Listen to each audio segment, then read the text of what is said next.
We're back today with another edition of Florida Food Forest, and today we are visiting one of the coolest trees I've ever seen in the 6 years that I have lived in Florida. This is a starfruit tree, and it's over 100 years old. Let me just give you guys a look at what I'm seeing in real time here, because it's pretty incredible. All right, let's start at the bottom of the tree where there are thousands of discarded fruit rotting, and that's pretty wild because the owners of this property and this tree, they're the super cool couple, and they told me that they give away garbage bags full of this fruit. I've already tasted the fruits on this tree. They're really delicious. Check out these fruits. Oh my gosh.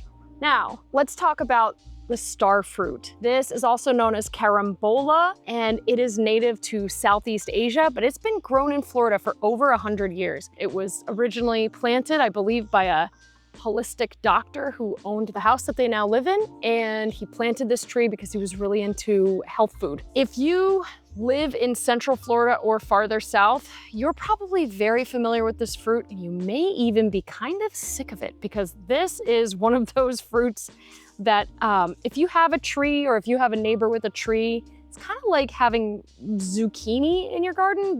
They're very abundant with their production. Starfruit trees love our sandy soil here in Florida. They establish easily. You want to make sure that you water the plants regularly as they're becoming established. But after they are well established, they're not going to need supplemental irrigation, and they're just going to thrive. You can plant them in full sun or in part shade.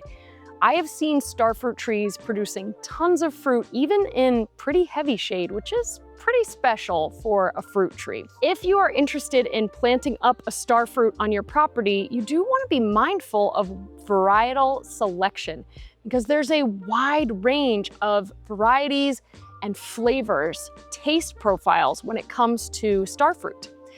Now, most of the older varieties, like this 100-year-old tree, are a bit more tart in their flavor.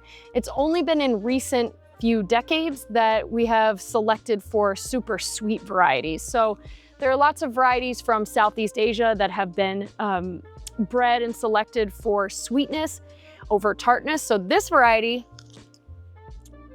oh, it's so good. It's juicy, it's sweet, but it's definitely got a tart edge to it, which I personally really like. But if you're after more of a pure sweetness, you can find varieties that are a bit more in line with that taste profile. But if you're looking for something a little bit tart, a little bit sweet, I'm not sure what variety this is. We'll have to see if we can find out, but this is an older, more established variety. There are countless recipes that I have made with starfruit. I have made things like starfruit fruit leather. I've made starfruit sherbet, which is like an ice cream. I love starfruit and strawberry smoothies. It's a very versatile fruit and a wildly abundant tree. It's an absolute must grow for Florida. I'm gonna say thank you to the owners for letting us visit their tree and pick some fruit. And we're gonna head into the test kitchen and see what we can cook up. Welcome back to the Food Forest Test Kitchen. Today we are going to go over a few different ways to use up an abundance of starfruit, and we're going to be zeroing in on one specific recipe at the end. That recipe is going to help you to extend your starfruit season many, many months past your initial harvest. So let's get started. Earlier this week, we visited a 100-year-old starfruit tree. It was absolutely stunning. The owners of the tree had asked me if I could use a whole bunch of starfruit, if I could take them off their hands, and I happily obliged. Now, this is not the first time that I've seen someone with a problem of having too much starfruit on their tree. And it's not an exclusive issue of people who have 100-year-old, massive, well-established trees.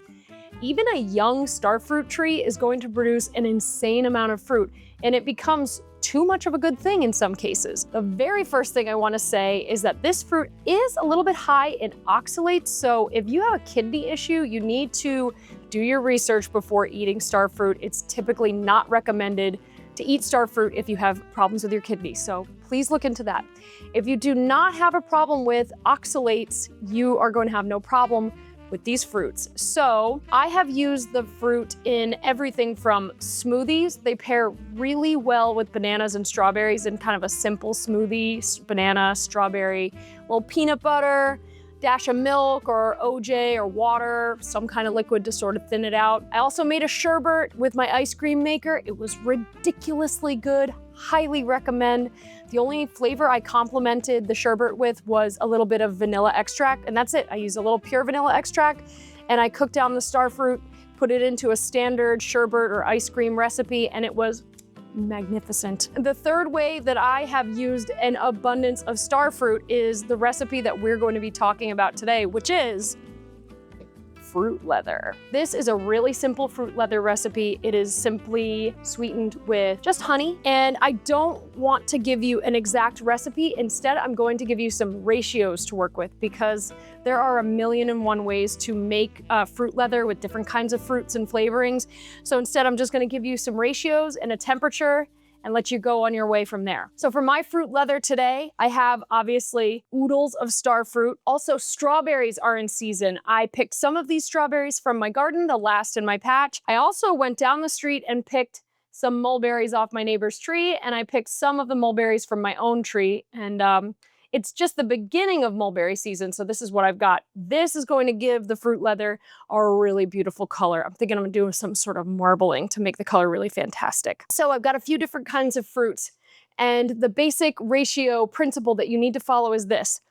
For every 1 cup of fruit, you're going to add 1 tablespoon of honey and 1 teaspoon of lemon or lime juice. For the first step of this recipe, we're going to wash our fruit thoroughly and we are going to dice them into 1-inch cubes. This is a fruit leather that I made yesterday as my test recipe. This was just starfruit, honey, and lime.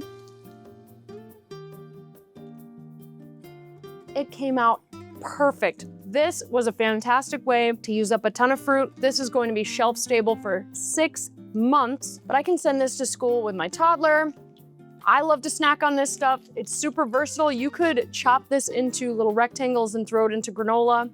It's absolutely delicious, easy to eat, and it's not gonna get fermenty and rotty like a fresh starfruit. Measure out our fruits and put them into a saucepan. I've got 6 cups of starfruit, so I'm gonna need 6 tablespoons of honey. Now, you can add any sweetener you like, but I really don't think this recipe requires sugar. I don't think it needs such an intense sweetness because the fruit themselves are going to provide a lot of that natural sweetness. Honey is just perfect for this recipe. Maybe if you were into maple, but I honestly think maple would impart too much flavor. Now I'm gonna keep my fruits separated because I wanna do some swirling and marbling with my colors, but if you don't care about doing a fancy visual, you could just add all your fruit into one mix. And I'm going to add my teaspoon of lime. Now I am going to set this on medium heat, and you're just gonna cook your fruit, honey, lime mixture down until it's soft. It should take about 15 minutes to cook them down. Oops, I forgot to mention, you're also going to need 1 tablespoon of water per cup of fruit. Now this can slightly increase or decrease depending on the moisture level of the particular fruit. We have got the perfect consistency here. The fruit has been cooked down until mushy. Next order of biz, we gotta blend these starfruit up. And yes, I am throwing the seeds right in here. Starfruit seeds are edible, so they're gonna blend in. Now we're gonna blend until very smooth. I'm gonna add a little bit of water to thin this out. I want it to make it through my food mill or sieve easily, so thinner is a little bit better. Now this next step would be most ideal if you had a Foley food mill or some kind of hand crank food mill. I don't have one on hand, I just have a mesh sieve. This is going to do just fine. What I'm going to do is press the pulp through the sieve to make sure I don't get any seeds or super fibrous pulp in my final product. The flesh has worked its way through the sieve. You can see it's coming out the bottom here. And when we're working this pulp through the sieve, you really come to understand why adding water is helpful, because it's going to help move the flesh through the sieve easier, so you don't spend quite so much time working it through the mesh. So we've worked most of the flesh and seeds separate from the finer, higher quality pulp down below. And you can see what we have left over is just this really beautiful starfruit pulp. Now it's time to blend up the mulberries strawberry mix. And this one already smells fantastic. Now is the part of the recipe where the food dehydrator comes into play. I have a simple food dehydrator. I got it secondhand off Facebook Marketplace, very cheap. There is a huge range in quality and price of food dehydrators. This is about as basic as it gets, but it works great for this recipe. This is called the fruit leather tray. So this is a solid piece, because obviously you can't pour puree through the slotted holes here for the regular drying rack. So make sure that you have a fruit leather tray. We're going to set that down, and I'm just going to marble in my 2 flavors, and I'm going to make sure that this sits about 1/4 inch thick. And I'm gonna be careful to keep the thickness pretty consistent throughout the recipe, because I want it to dry evenly. Now I'm going to smooth this puree onto the leather tray at about 1/4 inch thickness.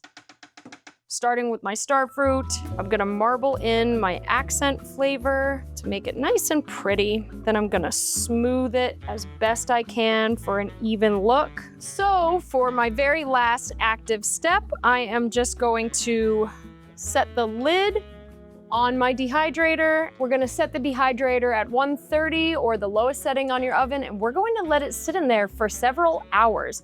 Now, I can't tell you exactly how long it's gonna take. That can vary by recipe. The most important thing is to check the texture. Just keep touching it every few hours, and you will see the texture go from soft and mushy to sticky, and then finally to kind of a glossy, tough leather texture, and that's what you're after. So kind of test it throughout the process, and then once you get to that nice texture, you'll know you're done. Of course, now we've got to make sure that it tastes good. Let's go for a taste test. I'm just gonna cut myself a little rectangle here. It's really beautiful. It made an awesome color. The texture's just right. Let's do like let's roll it up. All right. Oh, so good.